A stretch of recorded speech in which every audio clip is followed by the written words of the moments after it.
Hi, everybody. How's everyone's proof going? Are we having a good time? Yes, clap, clap. Last day. It's going to be really fun. Thank you. My name is Noah Morse. This is my second time doing this. So, thank you. If you came last year, it was great. If you are here this year, it's going to be great for your first time. This is the proof pitch deck, show and tell. I have a little script here that I'm going to paraphrase.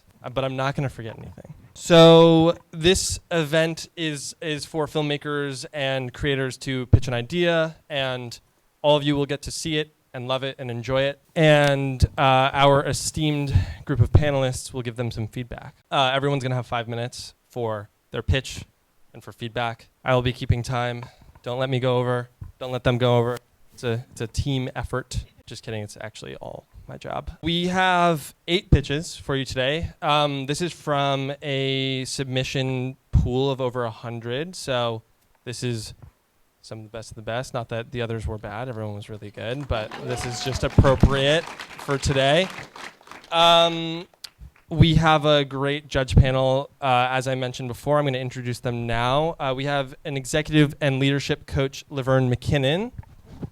Say hi. Hello. Producer Stephen P. Wegner, VP of Development and Production at Echo Lake Entertainment, Kyle Castellanet, and producer Valerie Steinberg. Hello. Guests' bios are on our website at the American Cinematheque in the proof section if you want to read more about them. The pitches you are going to see today. First, we have Poppy Fields from Maria Belafonte. The Lambing from Jillian Corsi. She Lies in Pieces from Joaquin I. Dominguez and Mike Cuenca. Photocopy from Mike Klubeck. Eat the Children from Andrew Merrill. Yes. Silver Spoon from Lucy Porter. Paul Ruins a Wedding and Destroys an Entire Community from Brad Roland. And House of Dixie from Netta Walker. Really a stacked list. I'm excited. We are ready to start with Maria. Poppy Fields. Thank you. Everyone Thanks, enjoy. Noah. Good luck. This is going to be a lot of fun. All right. Oh, and if you can just hand clicker off to next panel. Yeah, We're done. definitely. Yep. Hi, everyone. Hi. Oh, I like this. Okay, here we go. My name is Maria Belafonte. Let's see if this clicker works. There we go. I am the writer and director of Poppy Fields and the granddaughter of Julie and Harry Belafonte. Okay, I don't know if this is working here. We're having some technical difficulties.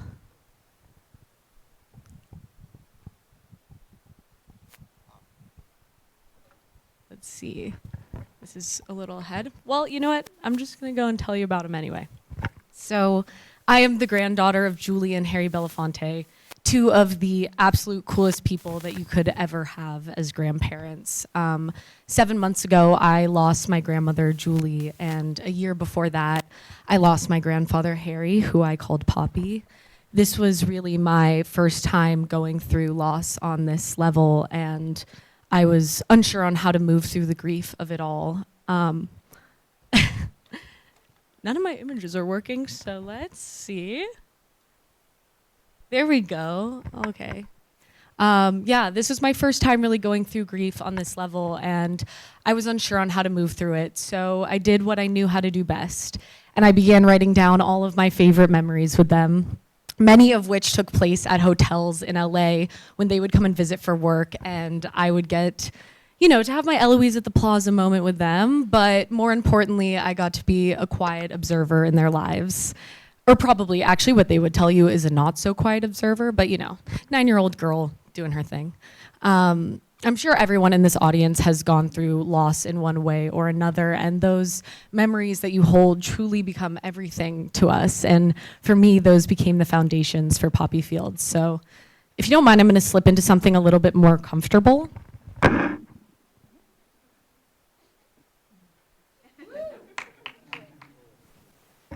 This was always my favorite thing to wear at the hotel when I was a kid, so I found it fitting to wear it for this.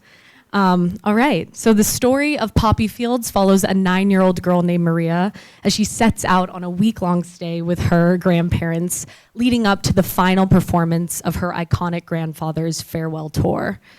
Set in early 2000s LA, Maria observes the complexities of her grandparents' relationship while doing what 9-year-olds do best: getting into hotel mischief, doing nightly one-woman performances of her favorite musicals, and learning what it means to be an adult in the industry. Her grandfather watches her infatuation with becoming a performer grow, and despite his best efforts, bumps up against his own feelings around fame and stardom, and struggles with how he will support her, or if he chooses to support her at all. So looking at the characters, Maria, wanting nothing more than to follow in the footsteps of her grandparents and do it with their approval, also witnesses her mother Gina's deep desire to protect her from the harsh realities of fame and legacy. Maria's iconic grandmother Julie, who yearns for youth and love and to keep the spark alive in her marriage, struggles with her battle against alcoholism. Maria watches through the week as her grandfather faces a loss of control over his career, bumping up against that inevitable process of aging and entering a new, uncharted chapter in his life. At its core, Poppy Fields is a dual coming-of-age story. You have Maria aging into adolescence and Harry into his twilight years. The two truly act as mirrors for each other, illuminating what used to be and what has yet to come. So in thinking about making Poppy Fields, I looked back to films like Little Miss Sunshine, After Sun, Magnolia, Somewhere, and Janet Planet, to name a few, that all look at relationships through the lens of dysfunctional families, existential crisis, self-discovery, the mundane versus the extraordinary. You know, as a kid, I find that what you're presented with, you usually assume is normal. So whether that be older women coming up to you and telling you how hot they find your grandfather, don't worry, I've been through my fair share of therapy, or it be watching your grandfather perform on the stage of the Greek Theater in front of thousands of adoring fans. Growing up, my dreams got to be as big as his realities, no matter how delusional it made me. And, you know, delusion is sometimes that magic sauce that we lose as children, as adults when we're kids. So I find that it was very important to me to write this story through the eyes of a child, someone who has yet to be quieted by the world that they inhabit. Poppy Fields looks at that bittersweet reality of growing up in front of this backdrop of Hollywood that's glamorous and also not so glamorous at all. Maria forces us to look behind the closed door of stardom and face fame's toll on personal relationships. This story comes at a very significant time for me. It's a way of not only saying thank you to my grandparents for the lessons that I've learned, but it's also a way of telling them that I'm taking their legacy and moving it forward. This is truly a universal story about love and legacy and what it takes to keep a family together. Thank you.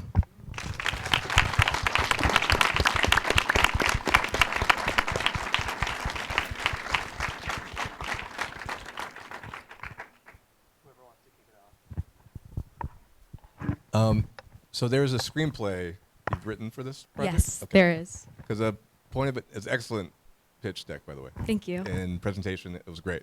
So you've accomplished your goal of getting me interested to read the screenplay.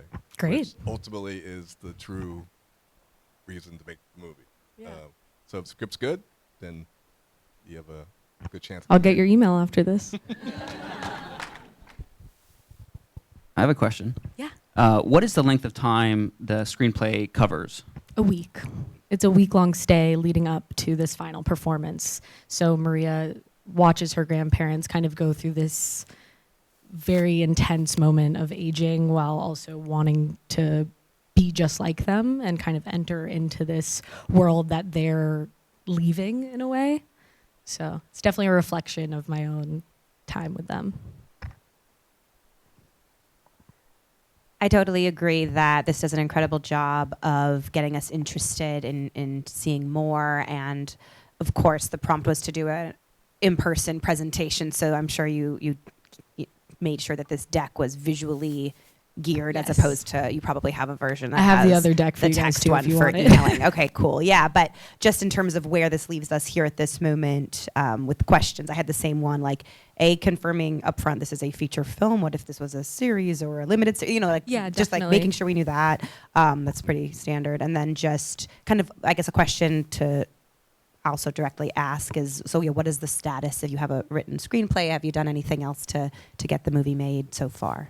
Yeah, I have a written screenplay ready to be sent out. This was kind of my debut to start sending it out. So I finished my draft that's ready to go out last week. So we're ready to send out to people. Congrats. Thank you so much. Hi. Echo, it's a beautiful presentation and the visuals are so well chosen and your connection to the material is really visceral. And thinking about this purely as an elevator pitch, which it is, I'm longing to hear more specifics just about, especially like the dual coming of age theme, which I thought was really interesting. Yeah. But I wanted to know, just like in a line or two, like what are the obstacles for each of those two central characters in terms of them coming of age that helps me understand a little bit more of the dramatic conflict in your story. Definitely. Thank you for that. Yeah, absolutely. And I also just wanted to commend you in terms of your presence and having to deal with technical issues and not allowing that to throw you. Yeah, well, so, well done. I was the guinea pig, so thank you guys so much. I appreciate it. Thank you. Do you plan to direct this? I do plan to direct it, yeah. And what have you done so far in the directing space? I am a working director with music videos and commercials, and I've directed 4 short films. And do you have a sense of what the budget range is? Yeah, I'm thinking around 1.5 to 2. It's a very enclosed story. It really takes place at the hotel majority of the time. There's a few special places like the theater that they go to, but probably 85% of it is at the hotel. That's great. And this is my personal sensibility. I think part of what you're hearing is just like a longing for like overall more specifics of like what's the budget, how many days are you thinking of shooting? Definitely. The context that you give is so beautiful, but I think you may have over-indexed on context. And it's like, because as soon as you say like what the relationship is and where the inspiration is, like we get it. Yeah. And then we were like, okay, now what? How can I potentially Definitely. Support you in making this move forward? Awesome. Thank you. I have that other deck for you guys if you want to see it. More writing. Thank you so much. Thank you, Maria. Let's please welcome Jillian Corsi with The Lambing.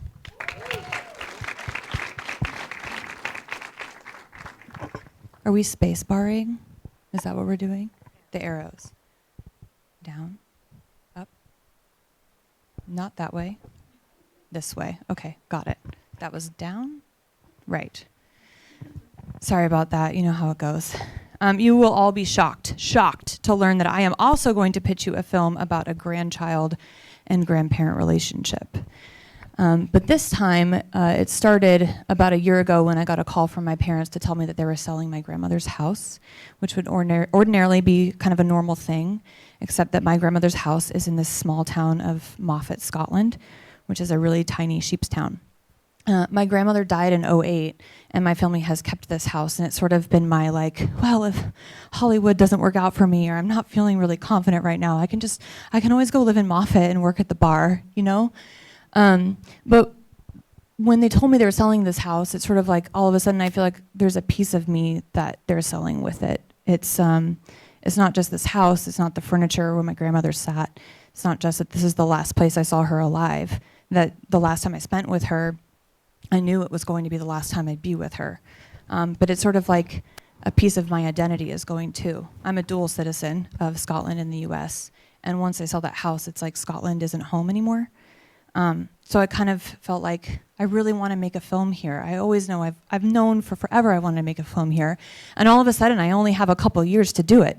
So The Lambing is my coming-of-age horror feature. About a 17-year-old girl who goes to spend the summer in Moffat, Scotland with her grandmother, knowing that she's dying and this is the last time she'll ever spend with her. While she's there, she meets this sheep farmer, Duncan, and witnesses him help a very pregnant sheep deliver give birth to a stillborn baby lamb, who he then skins and covers an orphan lamb with its skin in order to get the mother to adopt it. This is like a real thing that happens in sheep farming. I've watched some really disturbing videos about this. But while she's there, her grandmother's getting sicker and the town is getting stranger. It's not just the sheep of the town that are acting strange, but the people as well. And she can't quite put her finger on what's going on. And as time goes on, she discovers a really dark secret, that the sheep of the town have, one by one, been swapping bodies with the villagers of the town. And that her friend Duncan is actually a Carach, which is a Scottish water spirit, and he's the one that's been behind this thing all along. So suddenly, Ella is the only human left in town, and all of the villagers have swapped bodies with sheep, and they're the ones that are being sent off to slaughter. At the end of the movie, when Ella is trying to save her grandmother, who has been turned into a sheep, she realizes there's really nothing that she can do. And as the villagers are closing in on her and her grandmother's body is trying to attack her grandmother's spirit, which is in a sheep, you know how it goes, she inadvertently kills her grandmother and then knows that the only way that she can escape is to skin her grandmother's body and wear her skin, because sheep are scent-oriented, in order to blend in with the villagers, therefore having her final confrontation with Duncan and choosing, will she save herself and escape the town, or will she sacrifice the town to save herself, or sacrifice herself to save the town? It ends in a very strange, very bloody, kind of cult-like, weird, I don't know what I was thinking when I wrote that, Act 3. And basically, as I'm in my mid-30s, I'm kind of feeling like I'm on this weird coming-of-age moment in my life where I'm realizing for the first time somehow that everyone I love is going to die. Like, I'm going to lose this house, but my parents are going to die too. They're totally fine. They're alive. My mom is here in the audience. But I really am confused about that part of myself. What is this anticipatory grief that I have? And I kind of threw my grief, this anticipatory grief, into this film, into this coming-of-age story. And to shoot it in this town that I love so much. So thanks for listening to my weird.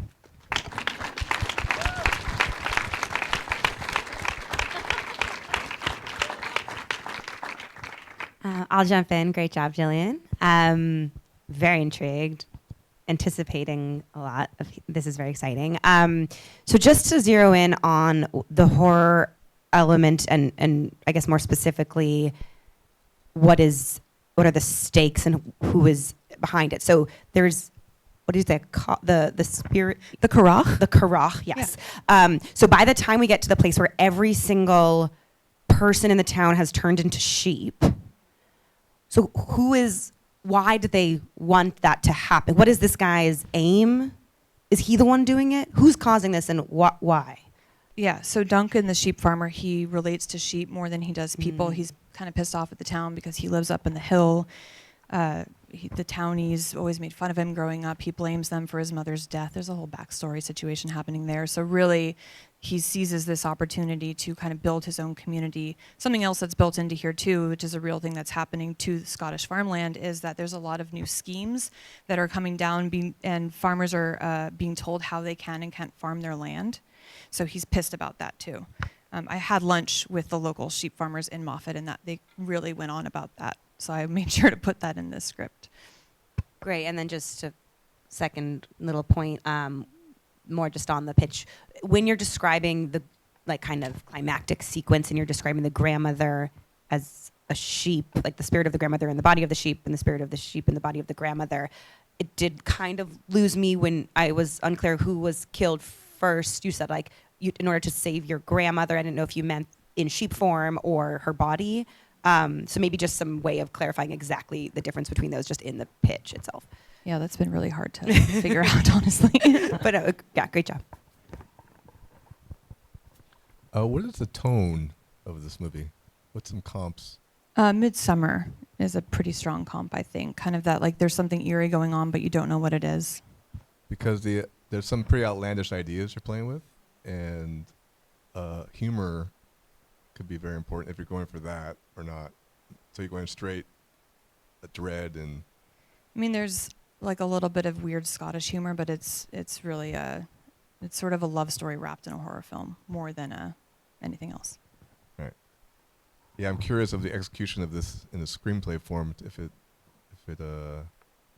that tone, I'll be like closely at.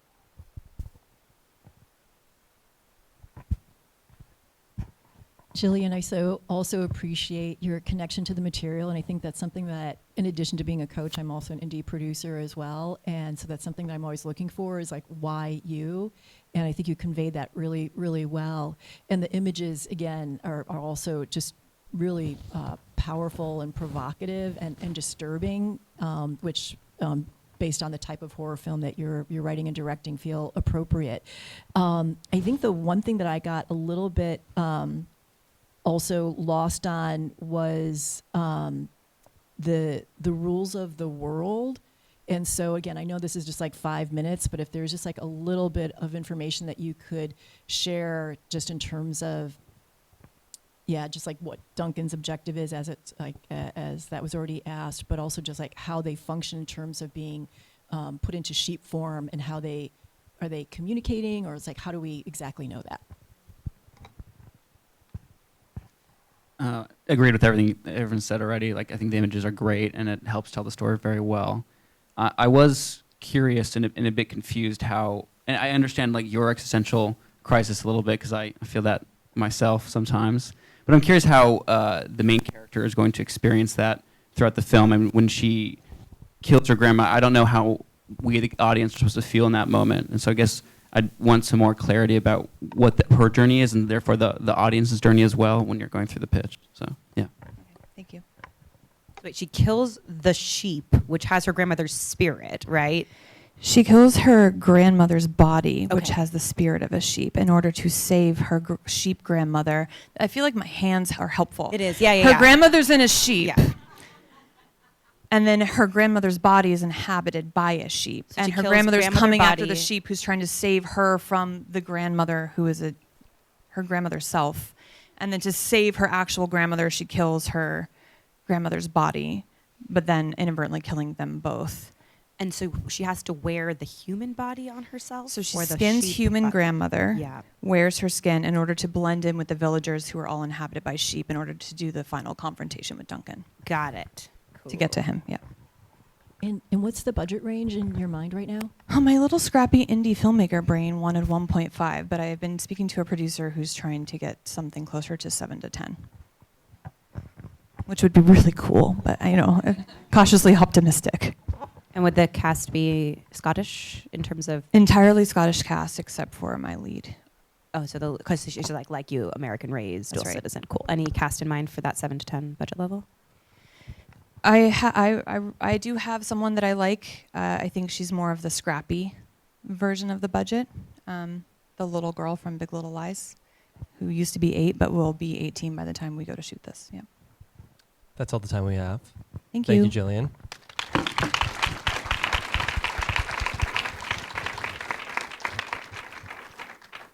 Let's welcome Joaquin Dominguez and Mike Cuenca for She Lies in Pieces.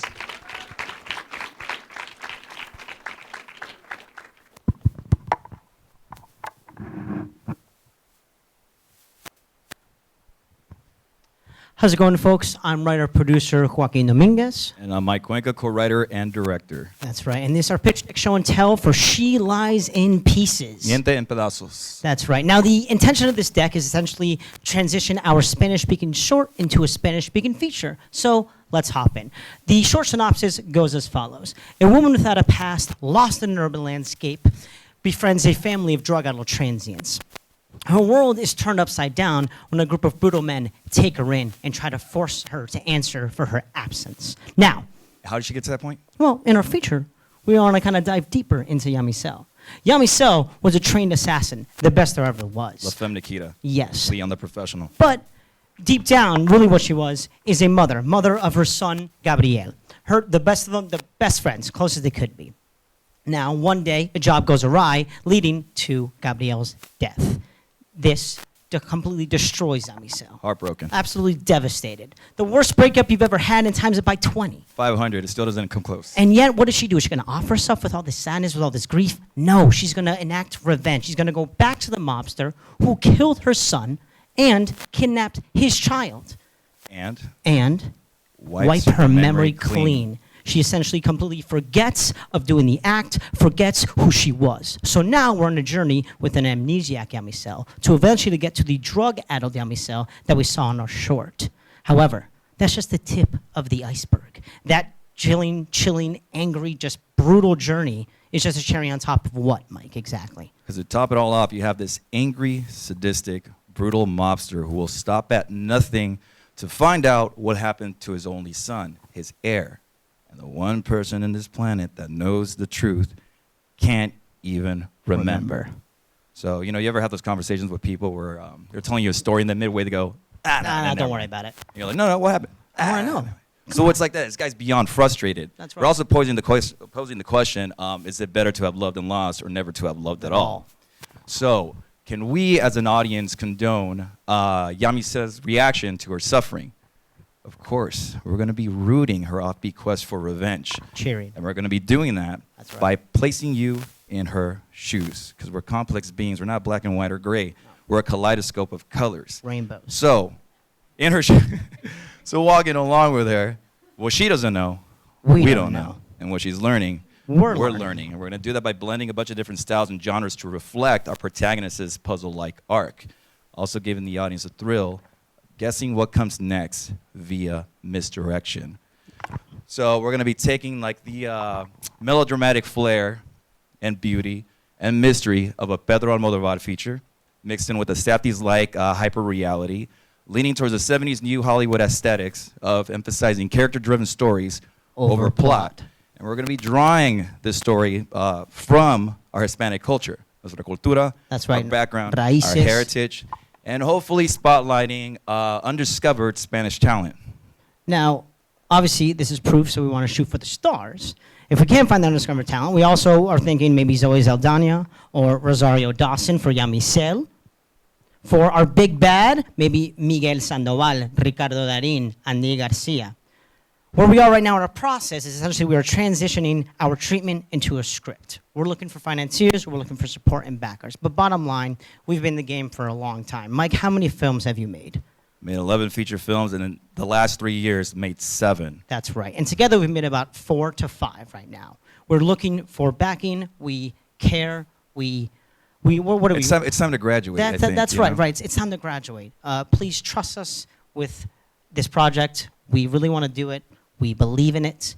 But for now, thank you so much for your time. I'm Joaquin Dominguez. I'm Mike Cuenca, and we're done imagining you naked. Thank you.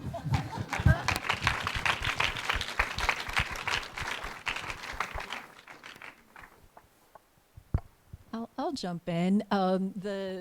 The chemistry between the two of you is really evident, and your charisma just sort of comes through in your presentation, and the vision that you have in terms of how you want to adapt your short into a full-length feature film just really comes through.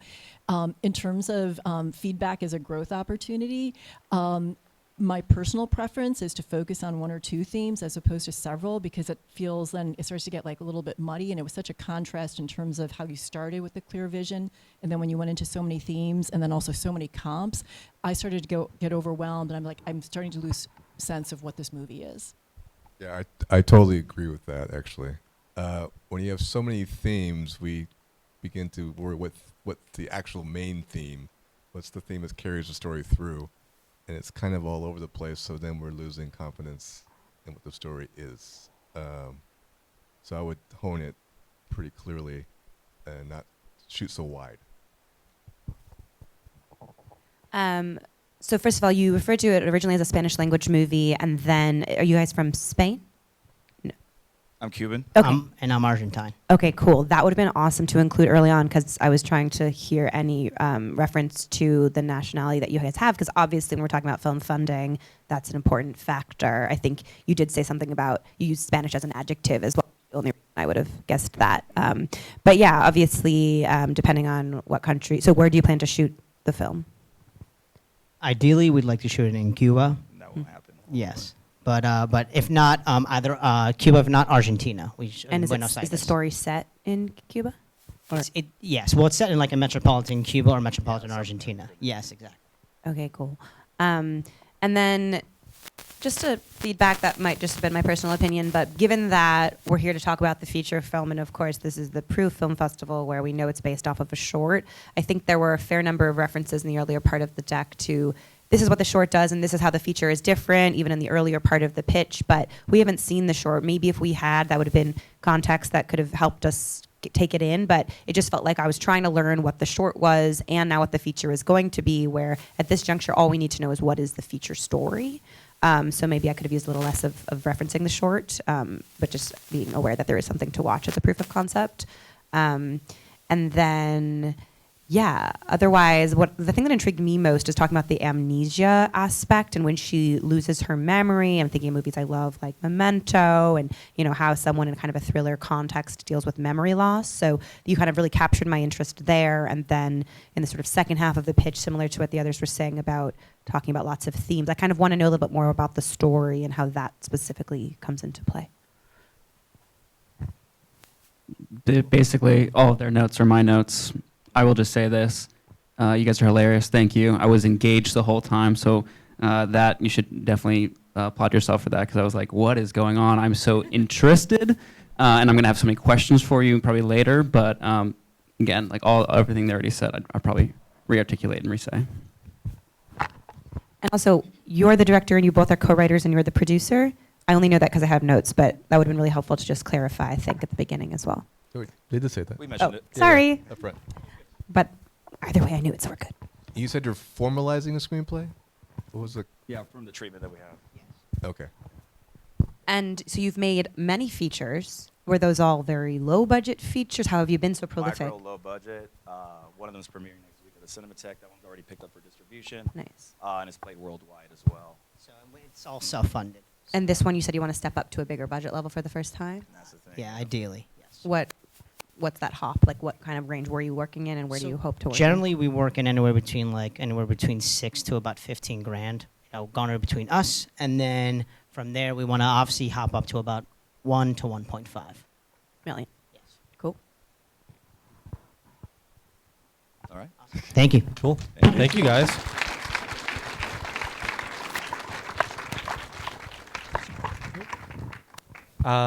Mike Klubeck, come on up for photocopy. Hello, everyone. Thanks for coming. Okay. So hi, I'm Mike Klubeck. I am the writer and director of Photocopy, a psychological horror film about an aspiring photographer who fears he's being replaced by a ghostly doppelganger. Colin is a young man living in his hometown of City Island, working at his family-owned diner run by his grandfather, Marco, who expects Colin to take over the business when he retires.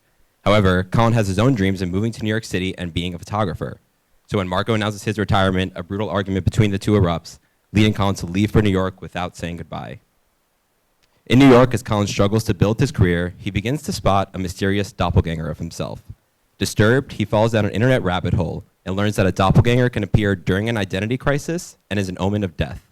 To get rid of the ghostly double, he must reclaim his identity. Believing his true self is the artist he's always aspired to be, Colin works harder towards his goals, but the sightings intensify, warping his sense of reality and sending him into a spiraling nightmare. Despite some success, the doppelganger continues to haunt him. Fearing death is imminent, Colin decides to confront his double. He tracks him down, but finds him back home in City Island, where the double weeps and apologizes to a dying Marco for his absence and selfishness. Colin realizes the double isn't an enemy, but a part of himself that he's been missing. And as they come face to face, their spirits merge, reconciling into one Colin. So the central question I explore in Photocopy is posed as a quest to Colin at the midpoint. Suffering through an identity crisis, he must find his true self to get rid of the doppelganger. So, how do we find ourselves? There are different philosophical theories. Many believe that you have to find yourself out in the world, that you don't know you are something to be discovered. Colin believes this, and it warps his sense of identity. However, another theory suggests that the true you does not exist outside of you, the true you exists within you. The idea that reflection is the way to truly see ourselves for who we are. The doppelganger, Colin's reflection, which he fears, ends up being the solution to his internal crisis because it finally allows him to view his identity with a wider lens. I hope to subvert the classical horror trope by revealing the doppelganger not to be the problem, but the answer. I have many inspirations for the themes and tones of Photocopy, the biggest being Black Swan and Perfect Blue, but a great way I sum it up is Black Swan meets Blow Up with the ending of Soul. This is a very character-driven film, and it has to be because this is a horror story for no one but Colin. So to give the audience the terrifyingly beautiful experience I want, I need the viewer to see through Colin's lens. We follow him through what some on Twitter classify as the true hero's journey, Robert Keegan's theory of adult development, from the socialized mind to the self-authoring mind as he sets his course, but is unable to find himself until he understands the self-transforming mind, realizing the complexity and paradoxical nature of our identities. We have a stacked supporting cast list. We have Marco, the patriarch, forced to confront a new reality when Colin decides to leave the island. Valerie, his sister, who works to bring her family back together as their grandfather's life comes to an end. His best friend, Elaine, who lives on City Island and wishes to own a business on the island of her own.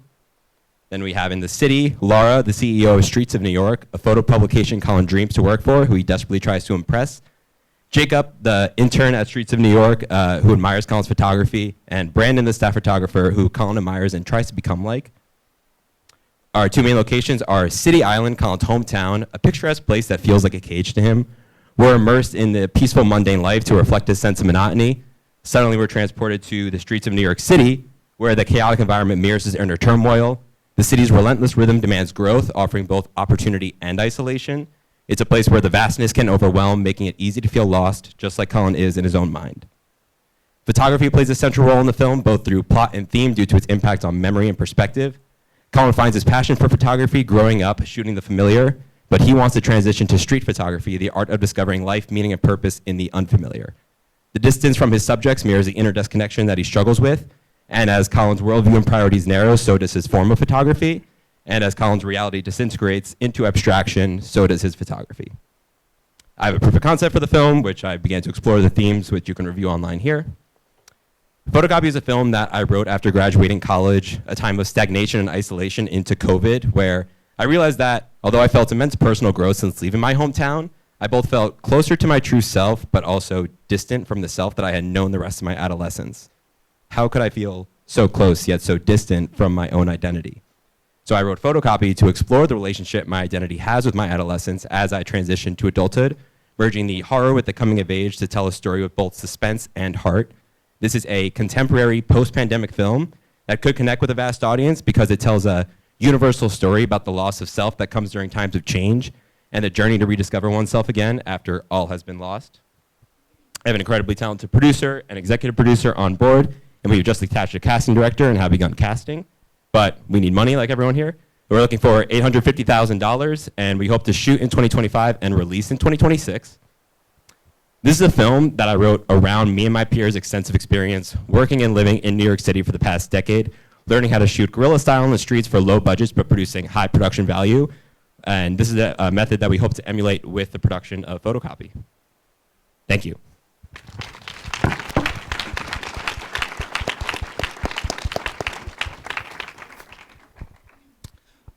Excellent. That was very well done. I've actually saw your shorts. I'm a bit ahead. And it's very good, too. Thank you. So my question, just for you to think about, Yeah. I know it's only 5 minutes, but sustaining the narrative for a feature Yes. off the short is the big question Yeah. I would have. Yeah, and so the short doesn't really touch on any of like the familial aspect. It's kind of like hinted at, and that's a pretty major aspect within the feature. There is a lot of, within this 5-minute pitch, I tried to like include, there is a whole subplot that has to do with his life in New York, with the photo publication that he dreams to work for, and this relationship between this photo intern who admires him, but he doesn't see any value within himself, and this other photographer that he admires and kind of tries to become like. So that's kind of a bigger subplot that helps sustain the story beyond just what was in the short, which is kind of just an inkling of like a style that I was trying to go for. Definitely got that across. Have you seen Enemy? I have seen Enemy, Okay, yes. good. Yeah. Just so you make sure. Yeah, I've watched a big Copy amount of of doppelganger films for All inspiration, yeah. No, well done. Thank you. Having not seen the short, how does the horror manifest for the character? Like, can you give us an example? I can understand, like, if I saw myself out in the world, I'd be freaked out. But like, Yeah. how does that how does it complicate and expand and grow? Yeah, so the biggest thing that kind of initiates the horror for the first half of the film, as these sightings begin to appear, it's much more of an intrigue from the character.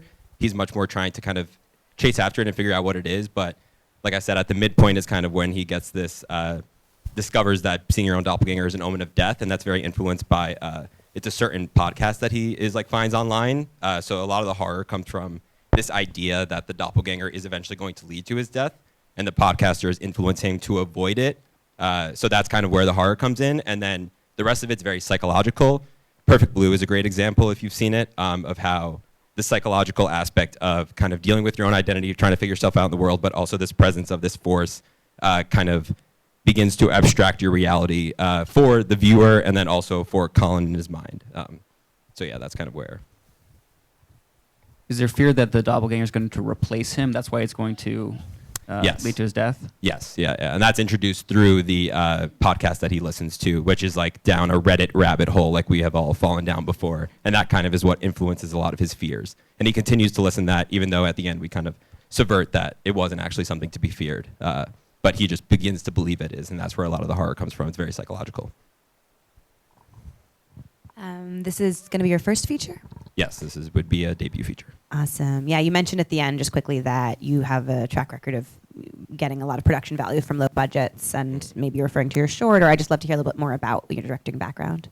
Yeah, so I did direct a proof of concept short for this, which was very scrappy, run and gun. And then I have directed 3 other short films before, and I went to film school as well. So I directed schools shorts there, and then since graduating, I've directed 2 more. And I've been writing the screenplay for 3 years. So. Are you really from City Island? No, I'm actually from New Jersey.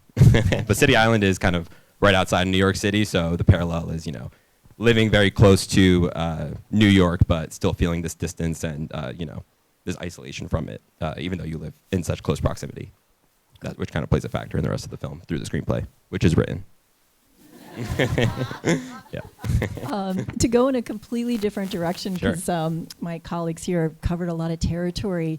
I felt like the individual sections of this 5-minute pitch are all really well crafted, and I'm going to be super nitpicky here. That if we were working together on this pitch, I would want you to recraft it so that there's a real arc to what you're saying. Because I was a little bit ping-ponged, like when you were talking about the paradigm of identity, and I was like, wow, that's really intriguing. And then you made a hard left, and you're talking about supporting characters. Yeah. I was like, oh, wait a second, now I'm actually taken out. Where if you would have ended your pitch after that, I would have been like, I'd like to read that. Okay, cool. So, and then also I could get into more detail, but just something to look at for future reference. Good to know. Thank you very much. I like your title too. Thank you.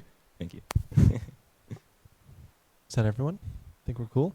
All right. Thank you Thanks, all. Mike.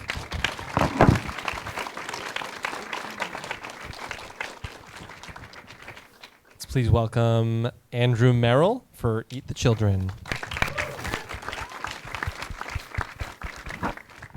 All right.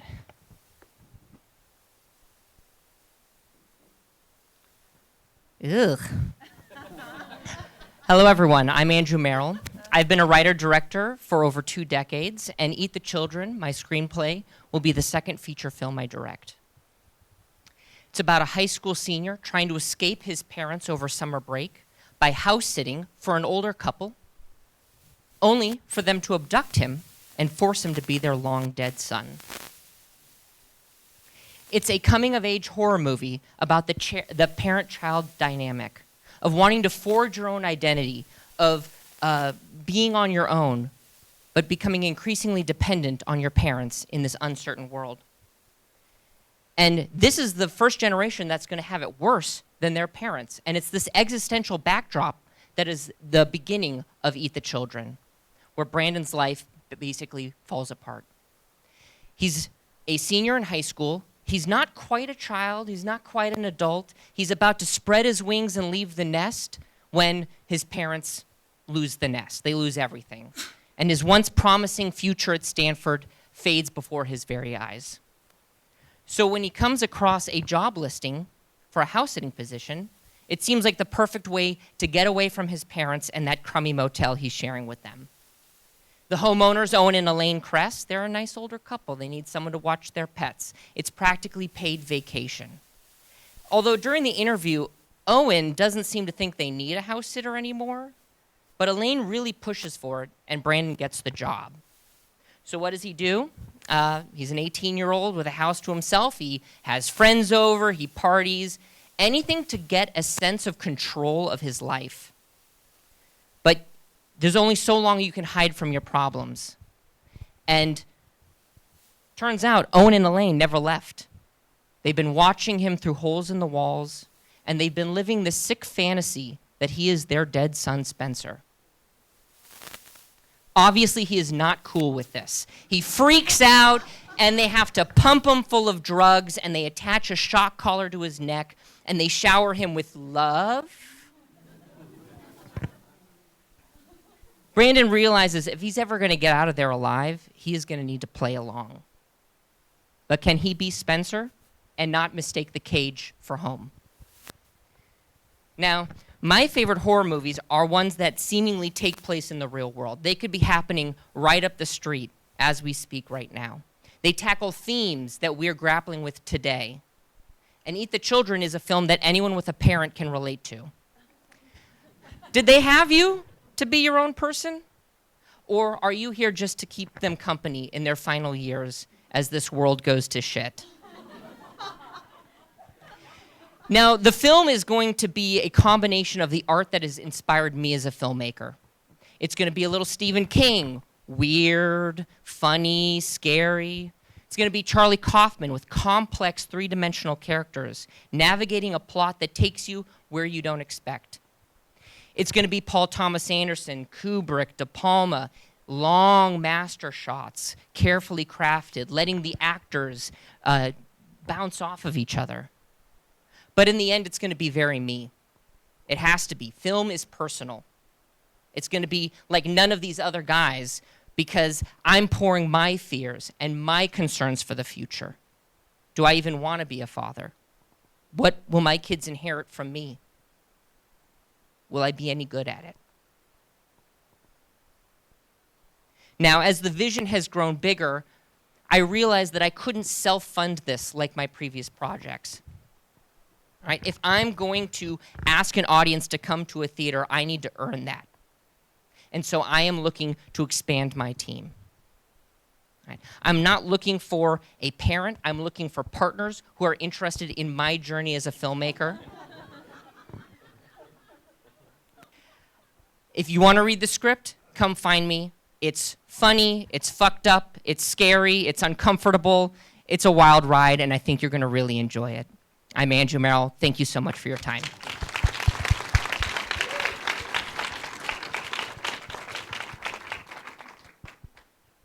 Andrew, you did a great job of presenting this idea, telling the story, just staying really present, having your own sense of pace, and also bringing in like the budget consideration, the comps in a really organic way.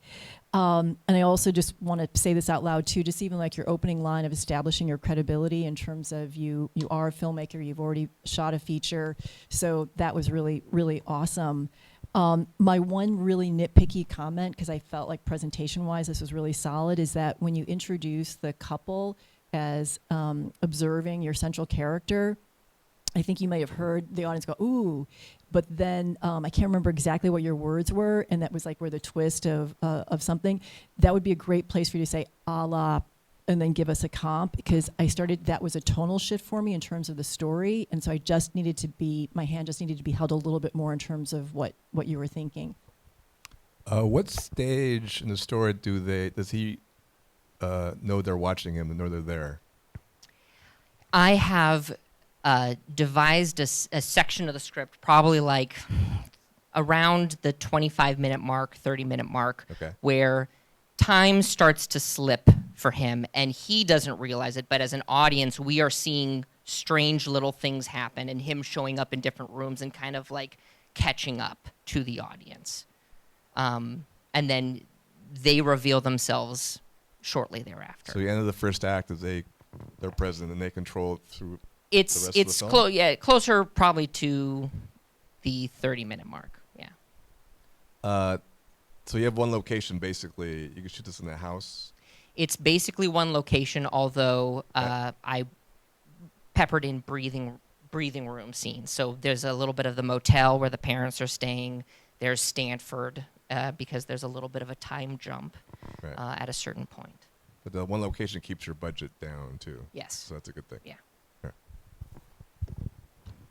You mentioned some of the comps that are a $10 and $12 million budgets. Are you thinking in that kind of range, or what are you thinking for this budget? Lower. Yeah. I did not feel comfortable putting out a number because it's dependent on what cast. Sure. So I designed the script to have really interesting roles for 2 actors in their 60s. Mhm. And I'm thinking, A-list talent.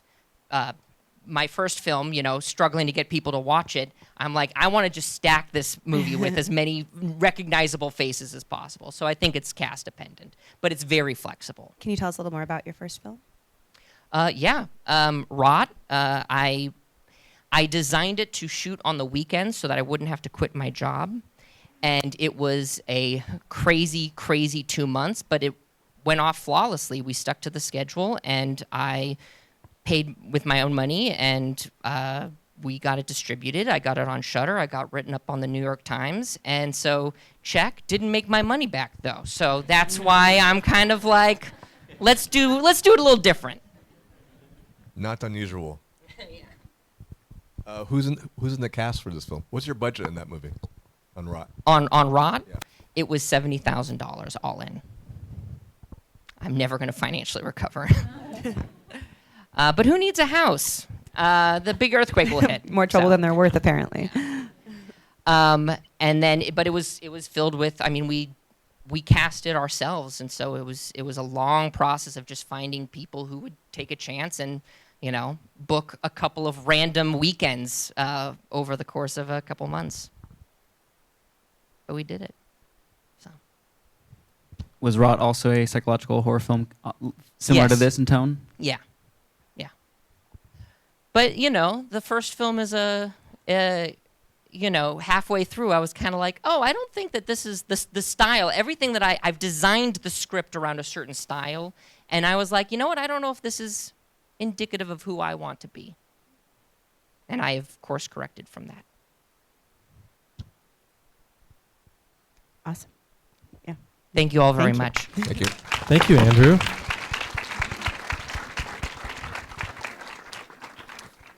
Please welcome Lucy Porter with Silver Spoon. Let's take a little pivot to TV City, shall we? I have one question. Who has been to a Bob Evans? Yeah, for those who haven't had the privilege, think gentrified Denny's. Right? It's one of those highway Midwestern gems that's obsessed with making you drink out of a mason jar. When most people think of Bob Evans, they think of rustic dining booths and the best sausage you've ever had. When I think of Bob Evans, I think of the mini empire that the family ran in Southern Ohio. I think of the greed and manipulation that split a family and dissolved a lifestyle of private planes and designer clothes, all hidden behind the facade of down-to-earth farm folk. I know this story because it's the story of my family. I watched firsthand the egos that ran the Bob Evans farm fresh empire into the ground. I'm Lucy Porter, and this is Silver Spoon. This is the half-hour satire of wealthy people co-opting good old Appalachian values for personal gain. Think Cracker Barrel Succession, right? Silver Spoon follows the Collins family of Opal Collins restaurant fame as they struggle to maintain their place at the top of the food chain. We meet the family on the morning of the annual Opal Collins Farm Festival. Our matriarch, Opal, is the barefoot Contessa of sausage. Small town beauty queen turned young single mother turned comfort food mogul. Opal is the embodiment of the American dream.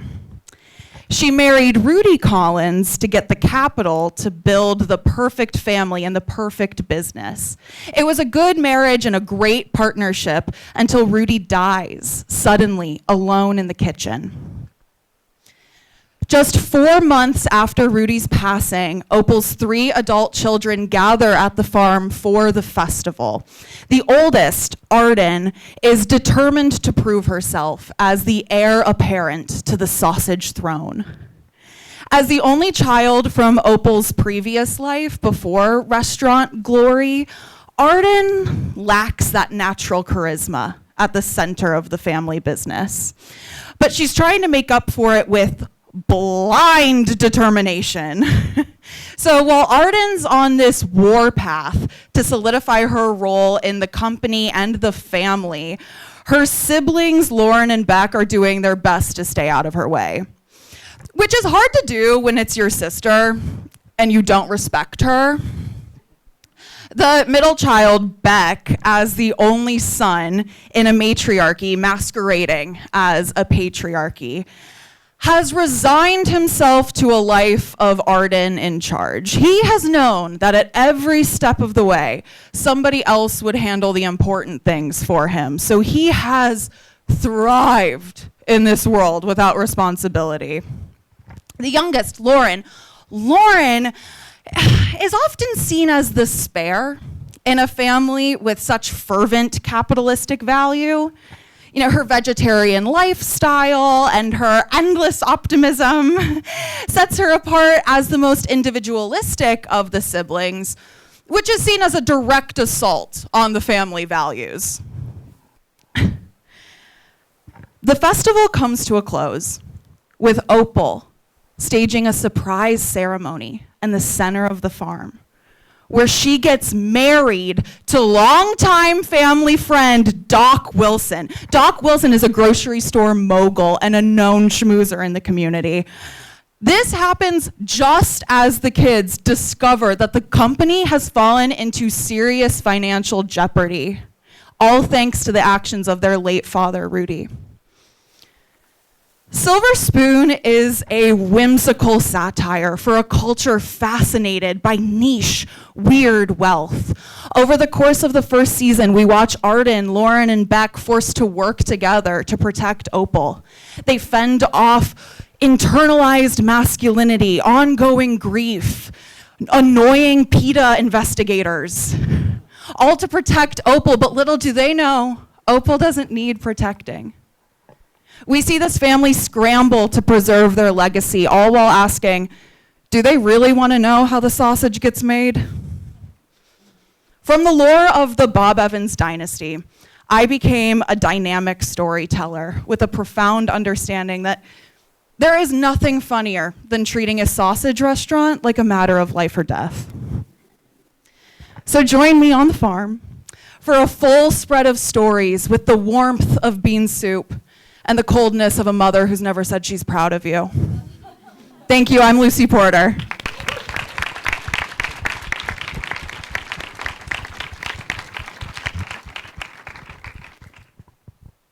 Well, this is ripe terrain for humor, obviously. And the key of this show is obviously the humor and the characters. I've been to Bob Evans once on my way from Indianapolis to Muncie, Indiana. Was it completely empty? Empty of people? Yeah. No, there's a few people there. Okay, that's huge for my family. Yeah? And the money I no longer have access to. But it was an experience. But yeah, I could envision this show working, but it's all about the execution of it. Yeah, absolutely. Caboosing off of that, please forgive me, Lucy. What is your background? Have you been writing in television? Yeah, I'm a writer and I'm a comedian. So I have not been staffed, but I've worked a lot independently. I've produced a lot of my own shorts, web series. I perform live at Upright Citizens Brigade, at the Pack Theater. I just toured my solo show after a sold-out run at the Hollywood Fringe Festival this year. So it's sort of doing everything to do anything right now. And in addition to the script, do you also have like a format or a Bible to... Yes, I have the whole pilot written, and then I mapped out 3 seasons. amazing. And I just want to acknowledge just the cultural specificity and the subculture of this world, which I think makes it really distinct. And also, it does feel familiar in a good way, a la Succession. So, wonderful job of conveying that. I appreciate it. Thank you. Yeah, that was a very strong pitch. It felt very cleanly structured as well in terms of you knowing exactly how much time you had and how to, cover the key points and characters with just like the right amount of text and being able to, present alongside it.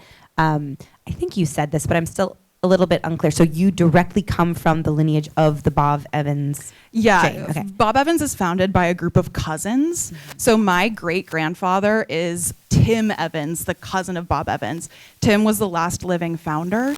So I grew up, I'm from Columbus, Ohio, and would go to Gallipolis, Ohio, which is right on the border of West Virginia, where the original farm is every year for like holidays and Christmas and all of that. Where I would stay at the chalet, which is what we called my grandparents' house. They were swingers. It was a whole thing. My family got written out of the will when I was 6. So I was raised by people who used to be incredibly wealthy and grew up in the fallout of that. Very cool, fascinating. Well, I have one other follow-up question. Is this is it written as a contemporary story or as a period piece? Yes, it's contemporary and serialized. I mean, I think you did great. You have great stage presence there. I think your stand-up career has helped you prepare for these kind of things. And also just want to shout out that it's really hard to pitch a whole TV show in 5 minutes. I think it's with a lot more stories and characters to introduce, so I just want to shout out that as well. Thank you. I appreciate that. Right. But the world is crystal clear. That's what. Oh, is thank important. you. Yeah. Oh my God. Well, thanks so much, everybody. Let's keep it Thank going you, for your Lucy. pictures.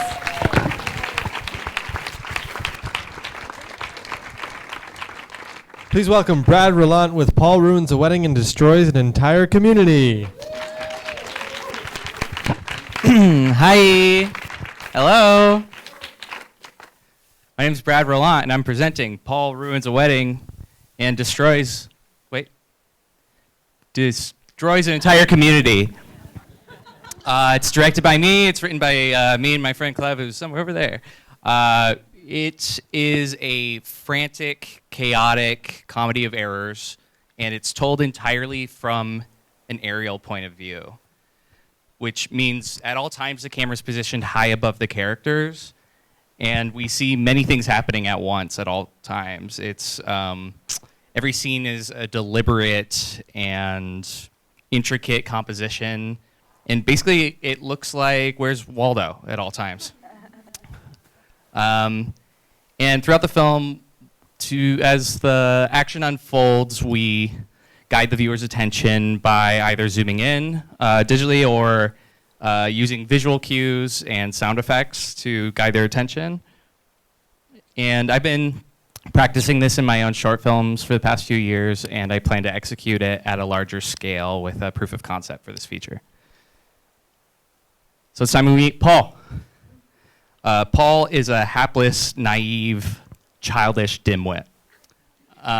He's honestly he's self-centered motives, and he thinks he's capable of hiding it, but everyone notices. It's really obvious. But he still falls in the tradition of the clumsy, lovable misfit type, like Paddington. So his story begins at a cheesecake factory, and he's over there. But, we'll zoom in like this, where I'm out of breath now. Where he begs his he begs his girlfriend of 1 month, Julie, to travel far away with him to the city of Carmelo in California. And while she tries to tell him that they barely even know each other, a server arrives to the table with an engagement ring on a slice of cheesecake. So Julie is shocked, confused, stunned, and Paul is also confused because it wasn't meant for that table. It's meant for this table over here. So as a result, simultaneously we see the collapse of two relationships at once. It's this one over here and then the guy throwing a fit on this side. So So then Lonesome Paul has to travel alone to the city of Carmillo, which is a small central California city that combines the rolling hills of Napa, the dusty rural urbanness of Fresno, the natural forests of Tahoe, and it's also home to beloved character actor Roddy Huntington. And he just died, though. He's age 103, but everyone's devastated. And it's also home to the boy mayor, who he's called the boy mayor because he was elected at 19, but he's still the mayor. He's 86 now. He's actually the oldest mayor in the country. So yeah, as you can imagine, Carmelo is steeped in tradition and incredibly resistant to change. But they do everything together. They go to the same restaurants, the same cinemas, the same sporting events. It's kind of timeless. It's a cast of characters. It's kind of a character actor's dream. And it's kind of like a Springfield brought to the real world with like naturalistic dialogue. It belongs to our space. And Paul, meanwhile, get ready. Paul, meanwhile, is trying to, oh, really? Paul, meanwhile, is trying to integrate into Carmillo, but he actually professes his love to the bride at her wedding, so that becomes a disaster. But also along the way, through a series of misunderstandings, he unwittingly incites an increasingly violent uprising against the boy mayor. So we also meet Tom, who's kind of a chaperone for a townie guy that's following Paul around and leading him. We also have Lily, who's a mother of 3. She increasingly, she becomes a violent insurrectionist, radicalized, kind of a Unabomber type, and is out against the mayor as well. But talk surrounding this film will definitely talk about the format, the technique, but what's important to stress is that it is much more than it's much more than a stylistic exercise. It is a necessary vehicle to prove its comedic.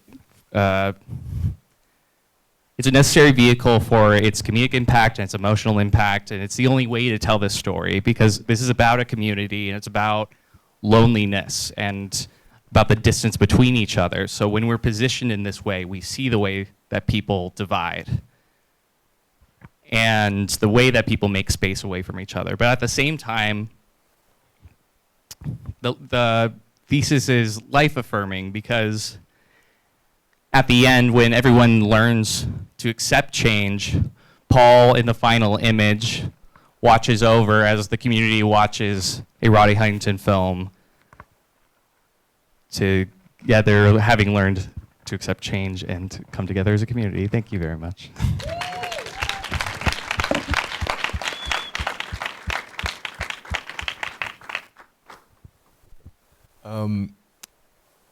So my question about this film, you have a short film you've made of this already?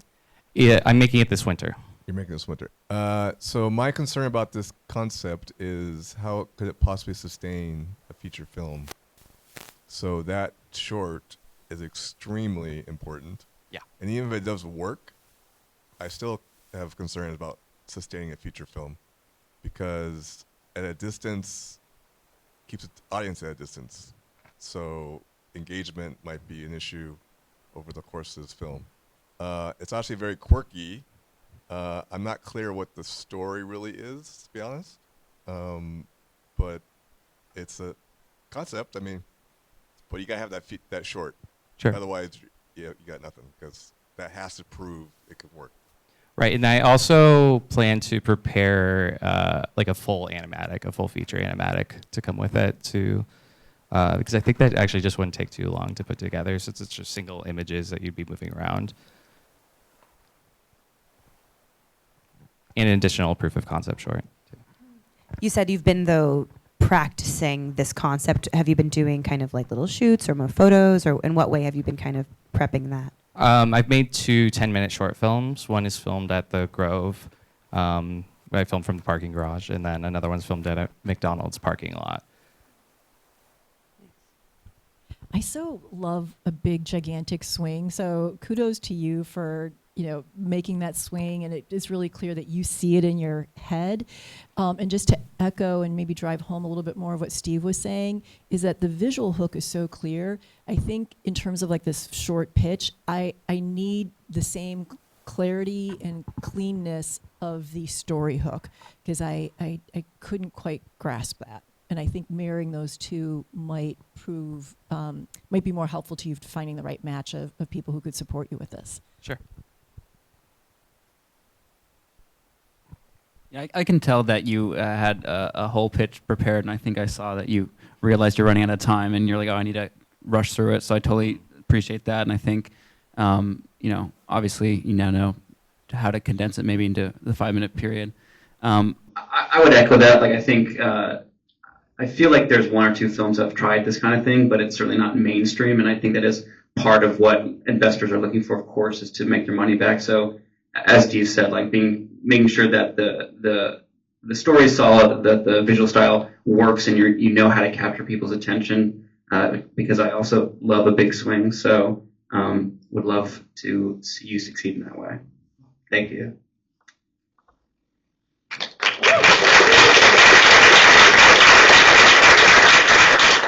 Thank you, Jeff. Please welcome Noah Walker with House of Dixie. Hello, everyone. On the topic of insurrectionists, my series, House of Dixie, is an hour-long episodic that starts off after a group of self-proclaimed patriots decide to overthrow the South Carolina House of Representatives on a monumental election day. Sounds familiar. We, however, follow a renegade troop of military-trained femmes who are fighting to save the women trapped in this new fascist colony, this colony known as Dixie. So what is Dixie? I am a girl who was born and raised in Jacksonville, Florida on the Florida-Georgia line. So I heard many turns of phrases like the South will rise again, often growing up. Winn-Dixie is a restaurant and grocery store in Florida. I heard people talking about how moving north of the Mason-Dixon line made you a Yankee. The conversation about the South coming back and Dixie re-existing has been a part of my life for as long as I can remember. Something that's really scared me. And I've also been raised in a military family. My father was a chief in the Navy. My oldest brother, I'm the youngest of four. My oldest brother, I have three brothers, was a drill sergeant in the Marines. His wife is an officer and a chief in the Marines. His oldest daughter is a officer in the Marines, and his oldest son is in the Air Force. So I've been unbelievably ingratiated in this militaristic conversation, and particularly their sense of humor. My father calls my brother a crayon eater. My brother will tell him his favorite crayon flavor because that's just how Marines and Navy people talk to each other. I find it hysterical. So I think that level of humor is deeply necessary in a series like this, especially one so violent. So we're setting this in 2024 and 2028. We're doing a series of flashbacks and flash forwards. Sorry, it's giving me a little issue here. We're doing a series of flashbacks and flash forwards. One thing that I find deeply necessary in this is that it's serving a dystopian Western war series for women. My two favorite genres are war films and Westerns. I've seen the entirety of Clint Eastwood's canon, ridiculously enough. But one thing I've noticed is that every time you see a Western, you never see a woman who looks like me, first and foremost. And every time you see a woman, she's an object of revenge instead of the one seeking revenge. How many times in war series have you ever heard a woman discuss what it's like to change her tampon on the battlefield? It is something I have been learning about from my sister-in-law and my niece for a very long time. It's a very scary thing, and I'm ready to discuss it in these two genres, particularly. And we're discovering themes of justice, bodily autonomy. We're going to explore the ethics of what this world exists in. What's the morality in this really noble cause? They're killing men, but some of those men happen to be boys. So the shows take place in South Carolina, and why South Carolina? Again, I'm a girl from the South.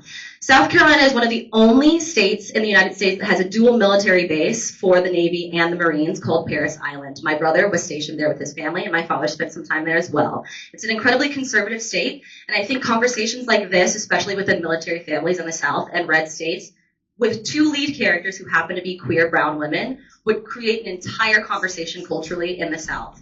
things we never get to talk about in most households. This would appease to audiences that normally don't get those conversations.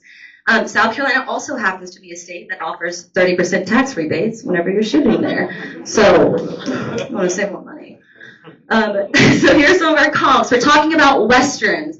Four Brothers is a Western. I will fight you on it. Outlaw Josie Wales, Westworld, the classic war films like Jarhead and Saving Private Ryan, Fury for the ensemble, Yellow Jackets for the structure and the ensemble, revenge films like Furiosa. We want to see that level of seeking revenge out of these women. And specifically, ensemble, ensemble, ensemble. So as we get into our main key characters, we meet Blair, our anti-hero. She was an admiral in the Navy SEALs and has an incredible vendetta. Every man deserves to die in her eyes. At this point, some bad things happened to her on the day of the coup, and you kind of understand why she'd feel that way. Her wife, Leo, was a captain in the Marines prior to, and she is the daughter of Chief Walker. They are both mothers. Their daughter gets abducted the day of the coup. Leo is going to be our voice of reason. Chief Walker disappears on the day of the coup and then reappears in our season finale in a very vicious way.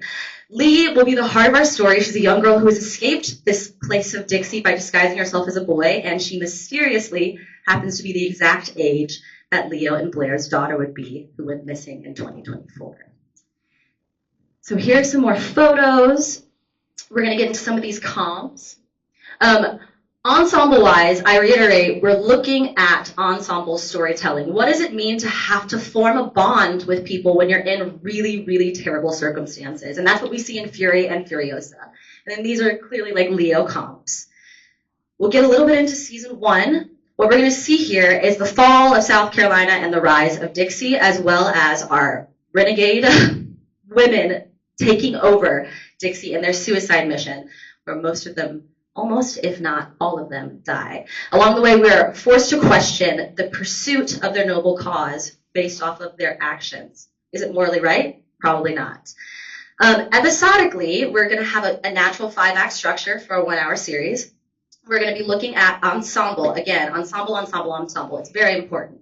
I am a TV actor. I started off in Chicago theater, so I find it very important. And if you want to see any more of this ensemble, the script is already written.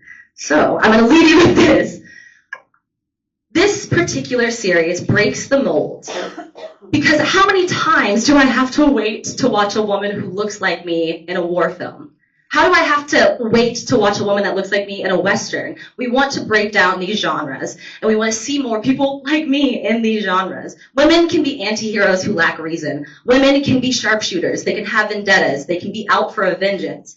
And honestly, if anyone's going to represent what the future of a freedom fighter in America is going to look like, it's going to be women like me. Women of color. Women of color who have reasons to be angry. Thank you.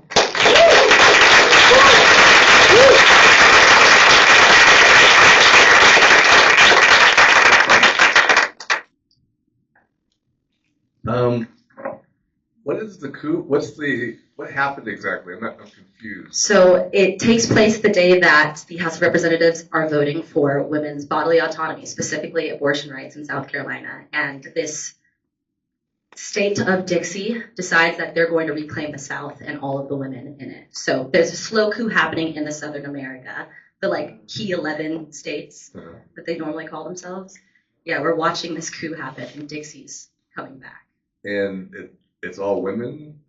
Well, our main ensemble that we're going to follow are all women of different genres, different backgrounds. They're coming from different places, and they all kill women. Not kill women. They all kill men for a reason, but some of them want to stop.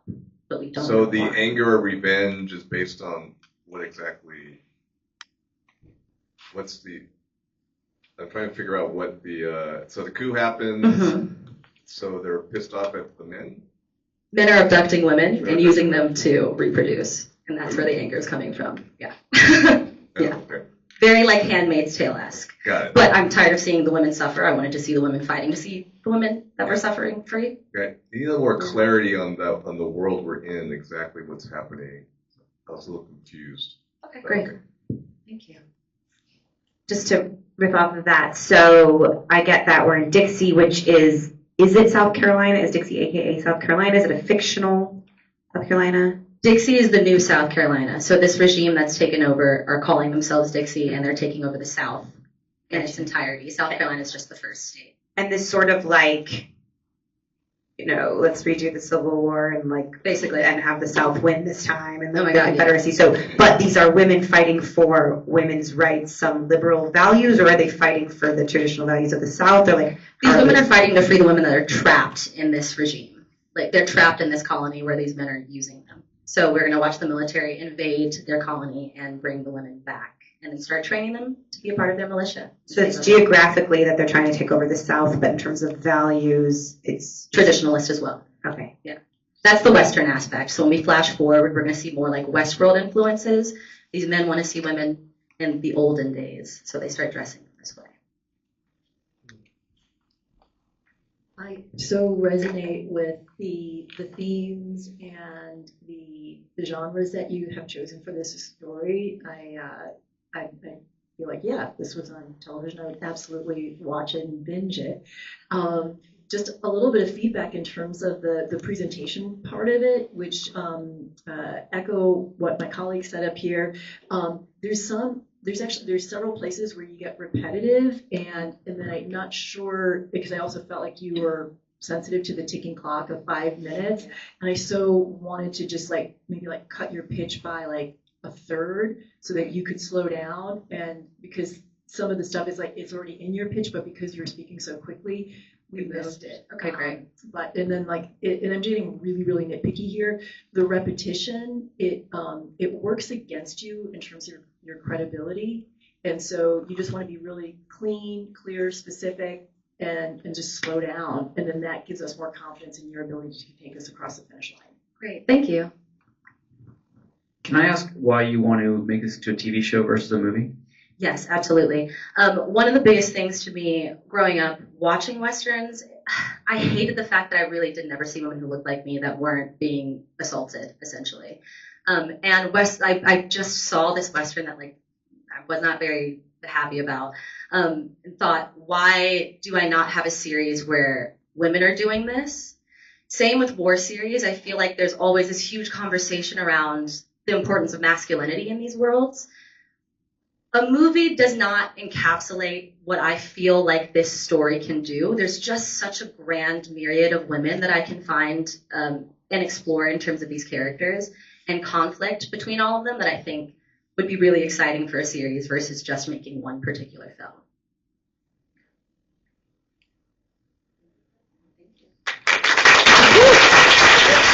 Thank you.